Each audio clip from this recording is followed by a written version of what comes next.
From the time I've purchased my Steam Deck, I've always had this kind of love-hate relationship with it, and the root of that problem comes down to the games. At the time of me picking up a Steam Deck, I had already owned for many years a PlayStation 5, a Nintendo Switch, and an Xbox, so my library was already pretty fleshed out. Because of that, I had a really hard time exploring the Steam store and trying to find games that I thought I would like because my taste had already been pre-built. But as I mentioned in my last video, exploring discount events and trying out game demos eventually led me down the path of finding games I'd prefer to just play on my Steam Deck. Some of them new, some of them old, and a lot of them I have already completed on my other consoles. So today I want to talk about the games that make me love my Steam Deck, in no particular order.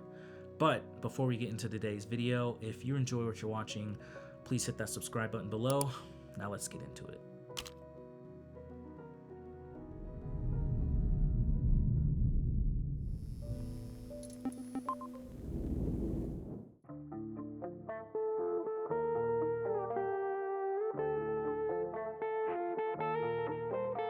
So first up is Katana 0, and honestly this is the game that made me just fall in love with the 2D pixel art style.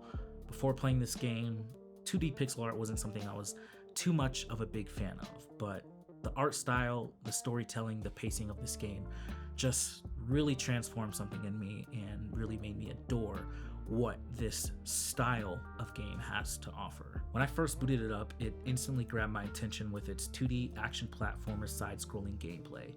It's quick, flashy, easy to understand, and incredibly addictive.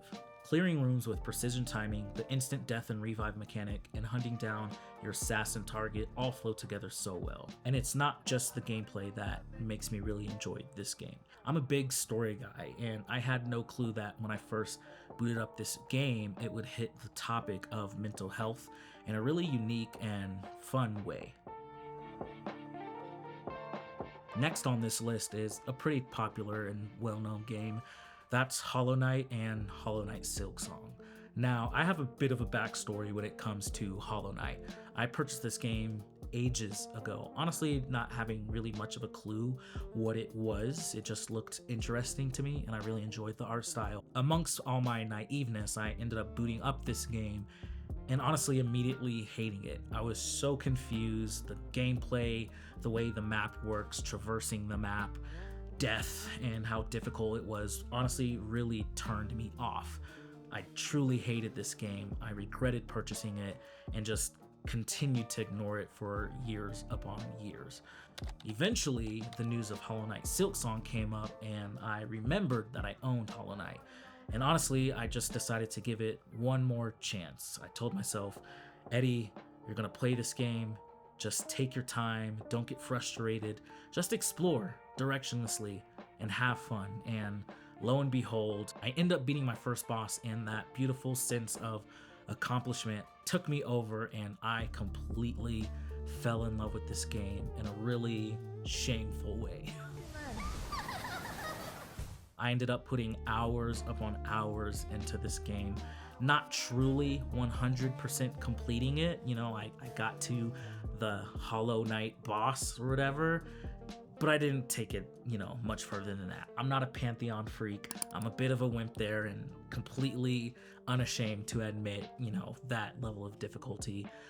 But moving on from that, going on to Silksong, I just never thought that an obsession can go any deeper than it already was. I truly love Silksong. I love Hornet's story. I just love the improvements upon the map, the traversal gameplay, and how all the mechanics just come together and work with this, and then just how huge the map in this game was. It's just chef's kiss, honestly.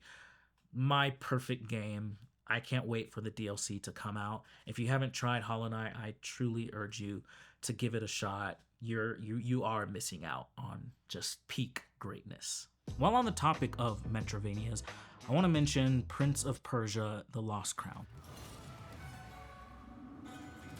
Honestly, I feel like this game kind of got slighted because of who the developer is, being Ubisoft, and just the bit of unpopular reputation they have amongst the gaming community.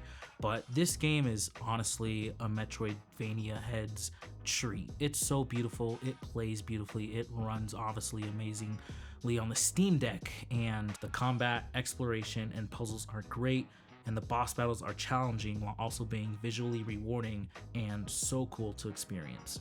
My favorite thing about this game has to be the combat. It has this really cool rewind / mirage mechanic that opens up so many combo possibilities while playing. If you love Metroidvanias, I highly recommend checking this one out. You won't regret it.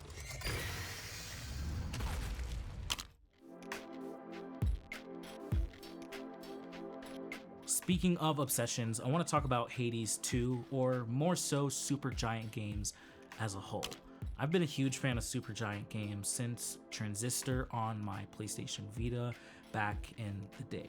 There's just something about this company and the way that they make their titles that I just genuinely love. From the voice acting, the art direction, the music, the narrative, and the gameplay of their games is just so unique to each individual game. You can just tell there's so much heart put into every single title, and honestly, I've never regretted buying and fully playing through any of their games, not once. If you've never played any of their other games outside of the Hades series, I highly recommend them, from Bastion to Transistor to Pyre to Hades 1 and Hades 2. Add them to your wish list, buy them whenever they're on sale. I promise you, you won't be disappointed. Next up on this list is Dispatch, and honestly, this was the surprise of 2025 for myself personally. I had kind of fallen off those choices matter, point and click, kind of follow along the story type games with Telltale's The Walking Dead and their other series like Batman and stuff like that. I really enjoyed those, but it's just not so often that I'm genuinely excited to play those types of games. Dispatch, on the other hand, just hit different and really resonated with me just as a well-told video game. It gives me heavy story vibes from shows like The Boys and Invincible. This story is just so well put together, it's digestible, and it keeps you engaged the entire way through with its great twists and turns. One thing I personally like to say when I really enjoy a game is that it's so nice, I played it twice.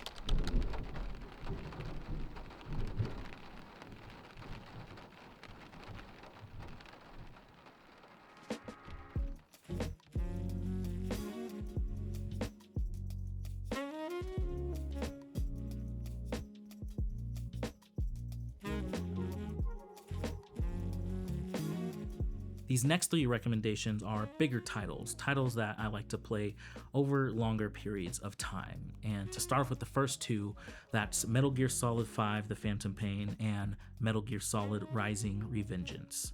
These two games were actually the very first games that I ended up installing on my Steam Deck. I found them on sale and was extremely curious to how well they would run on the Steam Deck, and to my surprise, Metal Gear Solid 5 runs phenomenally well. Like, honestly, this is probably the best performing and looking game. Of course, it's like 10 years old or whatever, but on the Steam Deck, it just plays magically. I'm a huge Kojima fan. Metal Gear has always and will always have a place in my gaming heart, and the fact that Metal Gear Solid 5 looks and plays this well on the Steam Deck is total chef's kiss. If you haven't tried this game yet, it's honestly just one of the best open world-ish action espionage stealth type games that you can play. It's so fun. It's definitely worth it. It's weird, quirky Kojima stuff, as you should definitely expect. I need to get Death Stranding, but I'm so in love with that game. I'm just like, no! God, please, no! No! No! No! Next up is Metal Gear Rising: Revengeance. And this game wasn't developed by Kojima. It's a spin-off that was produced and made by the team at Konami, and this game came out ages ago. Obviously, you can tell from like the graphical styles and everything, but the gameplay is honestly really unique and really fun, especially for just the time that this game came out in. In this game, you play as the freaking ore farming goat Raiden, who, if you haven't played Metal Gear Solid 4, just has such a freaking amazing fighting sequence in that game. Oh my god, I obsessed about it to this day, dude. And the fact that we might be getting freaking Metal Gear Solid 4 on like the Steam Deck and like Switch and stuff coming in the future, dude, like I can genuinely cry. That's how much I freaking love Metal Gear Solid 4. But I'm on a complete tangent right now. Rising Revengeance was just something I always saw, never really tried up until I saw it on sale on the Steam Deck, picked it up, absolutely fell in love with this game. I was like, this is so cool, this is so goofy, this is so just like Raiden just doing his thing, or farming, hack and slash, chopping people up. Such a fun game. Check it out, try it out. Next on this list is The Witcher 3 Wild Hunt, and honestly, what more could I say about this game? It's honestly the most popular of its genre. I played this game when it originally released all those years ago, back on my PS4, and when I played it, I never really got too deep into all the side quests and things like that, but this time around, I'm just going so deep into those side quests, and I'm just like, this game is so beefy, so chunky, there's just so much to take in, and it honestly just holds up really well. I've been hopping between my PC and my Steam Deck on this playthrough, and honestly, there just couldn't be a better combo. Of course, on my PC, I'm playing out completely specced out with all the best graphics, you know, and mods that you can install to make the graphics so much better. And then on my Steam Deck, I'm just kind of enjoying it as is. And it's not terrible. It's great. It runs really well.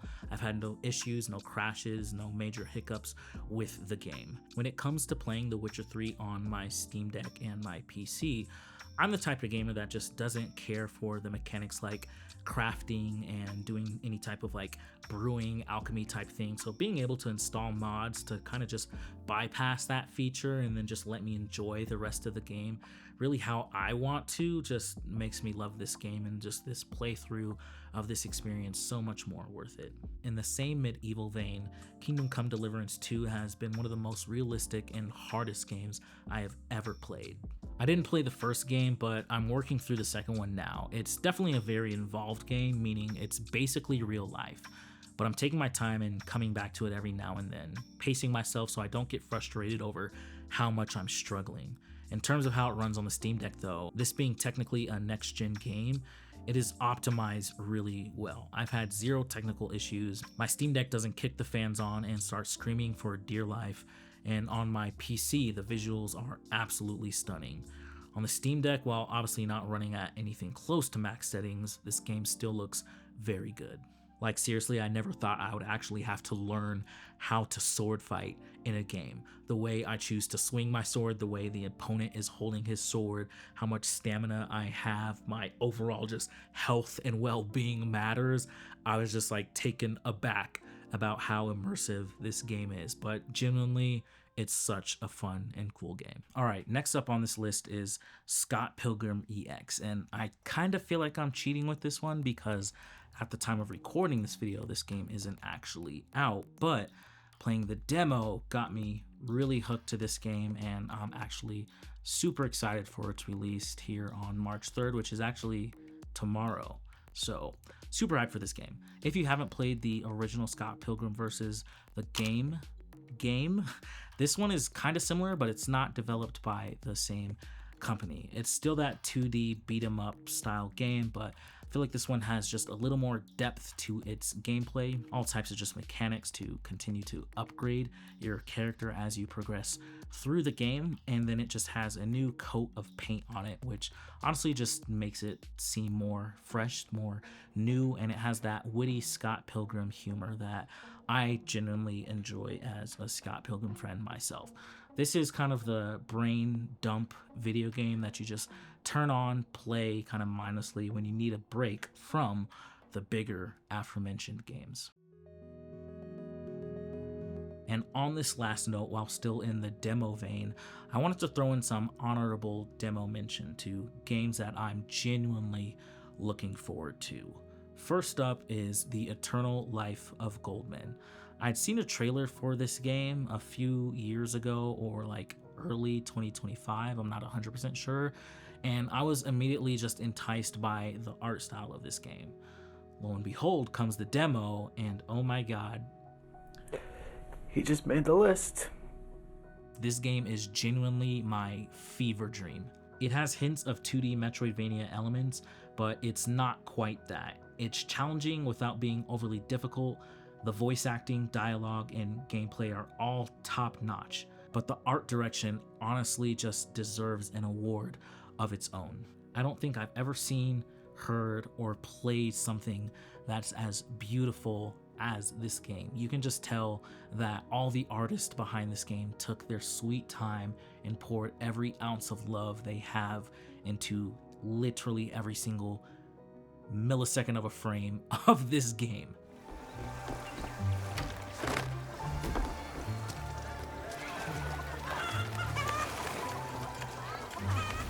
It really caught fire. Did you feel it? Feel what? The fire! Unfortunately, there's no release date yet, and I'm honestly just hoping that this game please come out this year, or let alone this summer. So grab this game demo while you can. I'm not sure how long it's gonna be on Steam, but I'm telling you, like, this is one to watch out for because, again, just immaculate in terms of visuals. Another surprise demo as I was exploring the Steam Next Fest is Alabaster Dawn. This 2.5D action RPG felt incredible to play. It has this really interesting story hook and the combat just feels amazing. So having this top-down Zelda-like open world exploration type game with a skill tree that seems to expand a lot of your abilities makes this something that I definitely want to keep my eye on. At the end of the day, when it comes to finding games to play on the Steam Deck, for me it's less about specs or performance and more about finding experiences that just feel right in my hands, on the couch, in the bed, or at 1 a.m. when I said I was going to go to bed an hour ago. If you have a game that you're genuinely excited about and obsessed with on the Steam Deck, I want to hear about it. Leave it in the comments below, as I'm always looking for my next obsession. Thanks for watching this video. Catch you guys in the next one.